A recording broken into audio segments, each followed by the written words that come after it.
In this presentation, we will restore backup file number 160. If you don't have access to this backup file or are having problems restoring the backup file, that's okay. This is basically the end result of a problem. We will be working from start to finish. We'll start a new file and go straight through it from there. We want to review the end result at this point in time.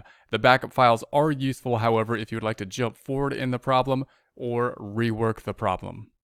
Here we are in QuickBooks. We currently have another file open. So we could close the file as we did in the past. We can go to the File tab up top and we can close the current company, or we can just simply open the new company with this window open. It will then close the current company that we are in, and then it'll go to the same process. So I'm going to do that this time. I'm going to go to the Open or Restore Company, and then I'm going to go to the Restore Company file or Restore Backup file, and then we want the local backup.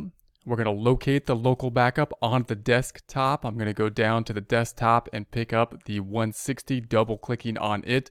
Then say next, where do we want to put the file? It's going to be on the desktop. I'm going to put it into the practice file. So job costing practice.